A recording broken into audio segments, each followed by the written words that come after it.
Chers amis, bienvenue sur ce tutoriel où je vais vous présenter la nouvelle malle qui va vous permettre d'animer la prochaine nuit des chauves-souris.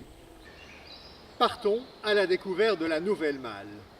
L'ancienne était très volumineuse, encombrante et pas très solide. La nouvelle est plus petite, nettement plus maniable donc, et surtout contient de nouvelles activités. Découvrons maintenant le contenu de la malle. La première partie est bien entendu consacrée aux généralités sur les chauves-souris. Alors, un bon truc, essayez toujours de faire participer le public. Vous pouvez commencer, tiens, les chauves-souris, quelles sont les différences entre une chauve-souris et un oiseau, le bec, les plumes, etc. Ensuite, les chauves-souris, c'est un monde en soi. On a plus de 1200 espèces de chauves-souris. Et là, vous pouvez montrer une image, par exemple, avec un arbre phylogénétique. La plus grande des chauves-souris est le calonque de Malaisie, 1,60 m. Et la plus petite, Kitty, née de porc. Pour un corps de 3 cm et un poids seulement de 2 grammes, il s'agit aussi du plus petit mammifère au monde. Le bar à chauve-souris nous donne une idée de la formidable diversité de ces mammifères volants. Certaines, dont la grande noctule qui vit en Europe, se nourrissent d'oiseaux. D'autres ont la mauvaise réputation, mais hélas exacte, de se nourrir de sang. La plupart, comme l'entièreté de nos chauves-souris en Belgique, se nourrissent d'insectes. Sous les tropiques, nous avons des chauves-souris frugivores. Par exemple, en Amérique du Nord, on a une espèce de chauve-souris qui est typiquement spécialisée dans les poissons et les crustacés marins. Et enfin, la tequila nous rappelle que sans les chauves-souris, cette boisson n'existerait pas, puisque seule une espèce de chauve-souris est capable de polliniser l'agave qui va ensuite donner cette précieuse tequila. Maintenant, un peu d'anatomie. Les chauves-souris sont des mammifères exactement comme nous, et donc ils ont les mêmes os que nous, mais évidemment dans des proportions assez différentes. Comparons une main d'homme et une main de chauve-souris. Expliquons maintenant le cycle annuel des chauves-souris. Commençons par l'hiver. En hiver, il n'y a pas d'insectes. Or, une chauve-souris, ça mange énormément d'insectes. Alors comment fait-elle? Elle va vivre en mode économique. Elle va aller dans un endroit où il fait humide, comme ça elle ne se dessèche pas, et où il ne gèle jamais. Et elle va vivre sur ses réserves de graisse. Pour s'accrocher tout l'hiver sans le moindre effort, la chauve-souris a un ingénieux système de tendons à sa patte. Le poids de son corps abaisse la griffe et elle reste ainsi accrochée. Le printemps. Au printemps, les chauves-souris, les femelles du moins, vont se rassembler dans ce qu'on appelle des maternités. Pourquoi? Parce que, comme le nom l'indique, elles vont y mettre au monde leur bébé, leur seul bébé. Ce bébé va devoir grandir très vite, parce que en été, tout doit aller vite. Il faut manger énormément, car dans quelques mois, l'hiver est déjà là. Et en hiver, c'est la disette, il n'y a plus rien à manger. Aussi, les réserves de graisse doivent être faites avant. Puis vient l'automne. L'automne, c'est la saison des amours pour les chauves-souris. Il faut savoir qu'une chauve-souris qui naît dans une colonie va mourir dans cette colonie. Aussi, il n'y a pas de brassage génétique possible. La seule solution, c'est les boîtes de nuit. Et ça, elles l'ont inventé bien avant nous. On appelle ça en langage chiroptérologique des lieux de swarming. Le principe, c'est le même. Les jeunes d'une région viennent se rencontrer et si affinité, ça se termine dans une petite fissure. Puis, les spermatozoïdes sont gardés vivants dans les voies génitales de la femelle, et ça durant tout l'hiver. Au printemps, tout va très vite, puisque le jeune doit naître le plus vite possible. Et donc, la fécondation a lieu dès le sortir de l'hibernation. Et les jeunes vont naître à peu près la deuxième quinzaine du mois de juin. Les chauves-souris, ces animaux surdoués. Passons maintenant à l'exploration des différents sens des chauves-souris. N'hésitez pas à demander au public, tiens, vous, combien avez-vous de sens? Et d'après vous, les chauves-souris, combien en ont-elles? La réponse, 5 pour nous, 8 pour eux, ils gagnent, c'est clair. Le plus remarquable des sens que les chauves-souris ont développés, qu'elles ont et que nous n'avons pas, c'est l'écholocation. Pour illustrer l'intérêt de cette technique, prenons ce pot de grainerie. Il y en a quelques milliers. Ça représente tout ce qu'une chauve-souris en fait va manger en insectes en une seule nuit. Regardez, voilà, j'ai un de ces insectes de la nuit, c'est ce grain de riz. Je le lance. Est-ce que vous avez vu où il est tombé? La réponse, c'est non.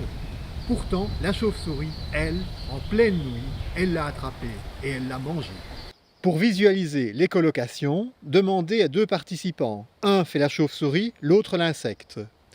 La chauve-souris fait une onde, l'onde se répercute sur l'insecte et retourne vers la chauve-souris.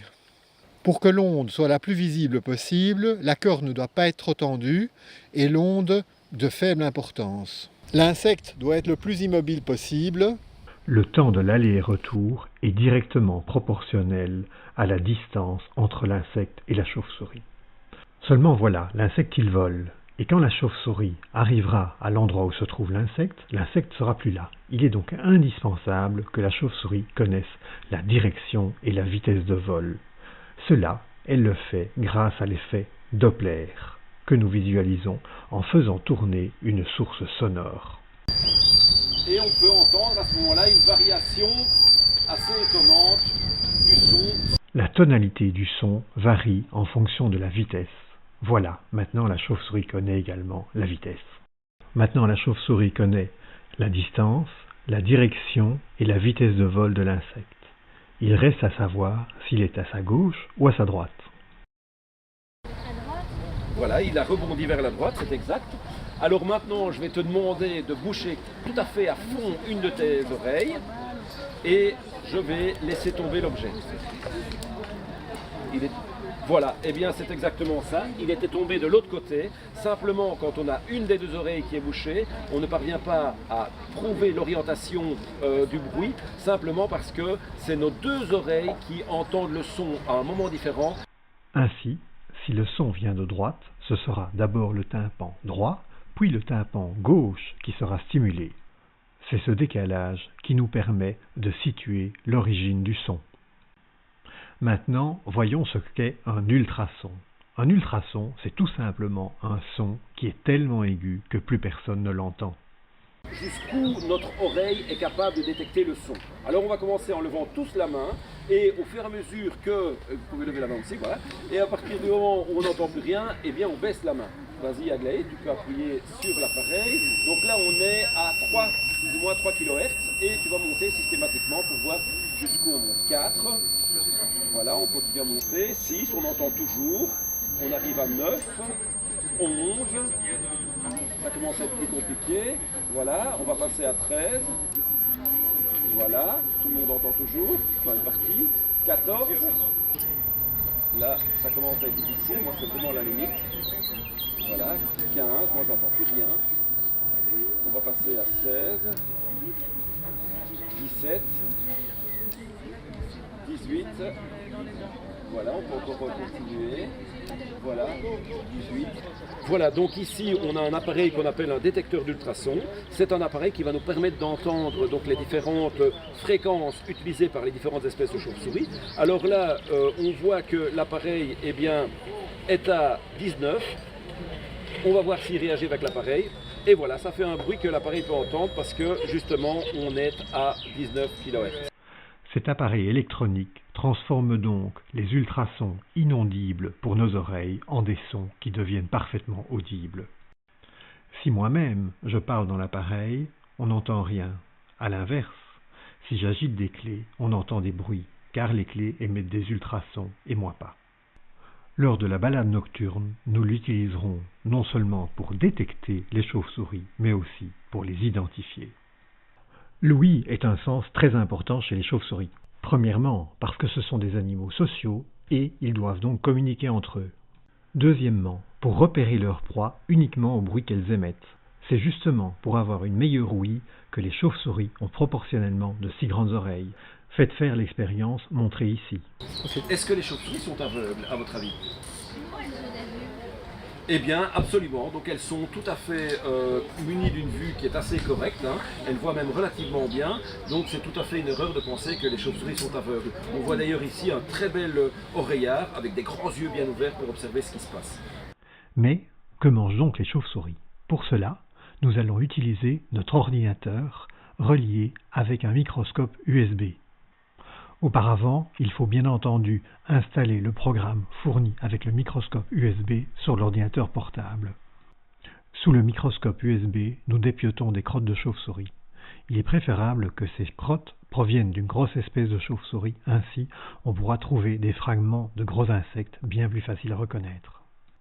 Comme toujours, afin de rendre l'animation la plus vivante possible, nous posons des questions au public. Par exemple, tiens, d'après vous, à quoi correspondent les images que nous voyons ici? Alors, les chauves-souris vont manger donc chez nous uniquement des insectes. Voilà, alors on va goûter ces merveilles de la nature que les chauves-souris mangent avec beaucoup de gourmandise. À votre avis, combien d'insectes peuvent être mangés par une chauve-souris par nuit de chasse? Eh bien en fait c'est 3000 et voilà ce que ça donne.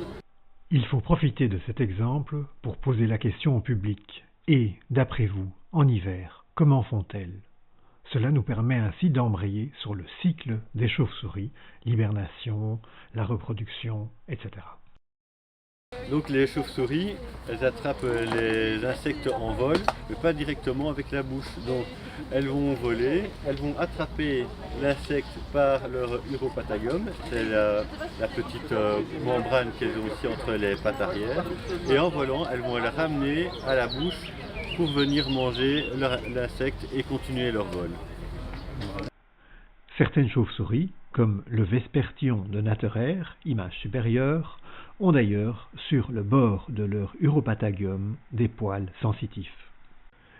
Il semble que dans les régions chaudes de notre globe, les chauves-souris frugivores repèrent les arbres qui ont des fruits mûrs grâce à leur odorat.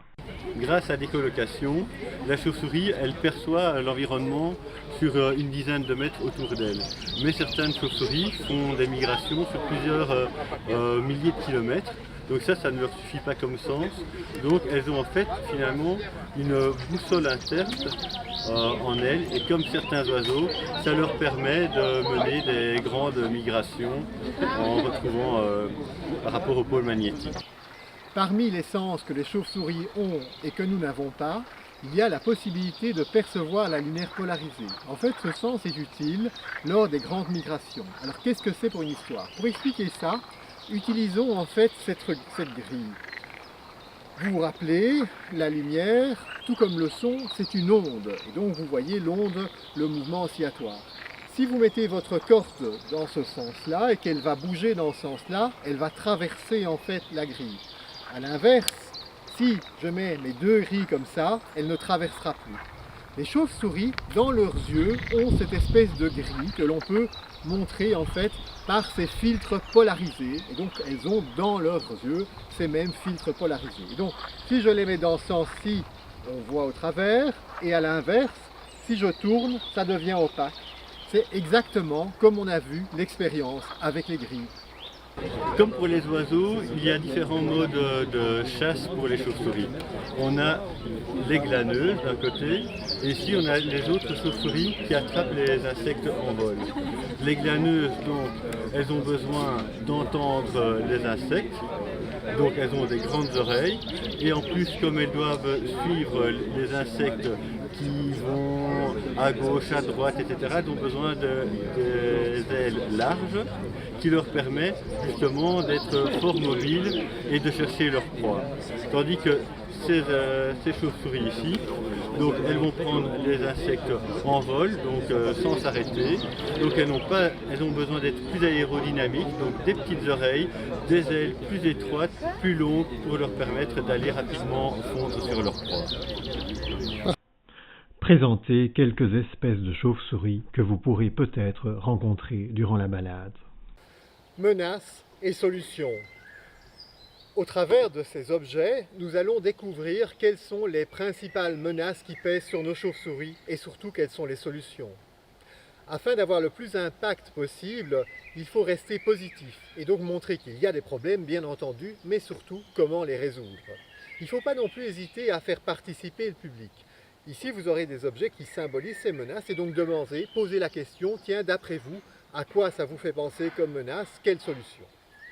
Bien entendu, ici c'est très simple, on a un bidon de pesticides, les chauves-souris sont au sommet de la chaîne alimentaire, ce sont donc les premiers impactés. Quelle solution? Utilisez des produits bio ou si vous avez un jardin, surtout n'utilisez pas de pesticides et d'insecticides. À l'intérieur, j'ai un bloc de polystyrène, nos maisons sont de mieux en mieux isolées, ce qui en soi, bien entendu, est une bonne chose. Le problème, c'est qu'il n'y a plus de place, il y a une crise du logement pour les chauves-souris. Alors, quelle solution? On peut évidemment laisser quelques petits espaces qui leur est consacrés ou éventuellement mettre des nichoirs. Un morceau de haie. Jadis, il y avait des haies un peu partout. Aujourd'hui, afin d'augmenter la rentabilité, on a coupé tout ça pour faire des grandes monocultures. C'est une catastrophe pour la biodiversité, aussi pour les chauves-souris. Donc, replantons des haies. Si on a un jardin, replantons des haies. Bien entendu, pas avec des espèces exotiques, mais avec de l'aubépine, etc. Les éoliennes, donc les éoliennes sont aussi un problème parce que les chauves-souris, surtout les espèces migratrices, se font impacter par les pales qui tournent. Et donc là, il y a des solutions. Et donc en fait, quand on vole une chauve-souris, elle vole quand il y a peu de vent, ça n'intéresse donc pas fort les éoliennes. Elle vole uniquement la nuit, elle vole uniquement en été, elle vole uniquement quand il y a plus de 10 degrés, elle vole quand il ne pleut pas trop. Bref, si on arrête les éoliennes dans ces conditions, la perte de rentabilité est très faible. Et il existe des programmes qui gèrent ça très bien. On a ici une ampoule, la pollution lumineuse est un vrai problème. Quel est l'impact sur les chauves-souris? Donc, dans nos régions, les seuls animaux qui savent attraper, animaux sauvages, qui savent attraper des chauves-souris, ce sont les éperviers et les faucons. Mais eux, ils vivent la journée, ils ont besoin de lumière. Et la lumière, on peut leur apporter. Et si on met une lumière pareille près d'une colonie, les chauves-souris vont savoir se faire manger par ces rapaces diurnes. Le seul véritable prédateur des chauves-souris, le voici, c'est le chat domestique. Que faire? Donc on ne laisse plus sortir les chats la nuit, on leur met une clochette et comme ça devient de moins bons prédateurs, aussi bien pour les oiseaux diurnes. Enfin la voiture, parce que pas mal de chauves-souris se font impacter sur nos routes, sur les pare-brises de voitures. Pour la suite, il vous reste encore quelques images. Quel est le but? Lorsque vous allez faire votre balade nocturne, immanquablement, il y aura des moments morts. Il n'y aura pas de chauve-souris, pas grand-chose à voir et tout. Qu'est-ce que vous faites à ce moment-là? Vous racontez une histoire et ça tient vraiment le public en haleine, il aime ça. Vous avez par exemple le récit de la base américaine, où on a essayé de faire des bombes à chauve-souris. L'autre récit où c'est le porte-bonheur et chinois et d'où vient en fait cette fameuse légende avec le massacre pendant la période Ming. Puis, si vous avez un public plutôt des enfants ou des camps de jeunesse, vous pouvez aussi faire des jeux et vous avez toute une série de propositions que vous trouverez dans le livret. Voilà, maintenant c'est à vous et bonne chance!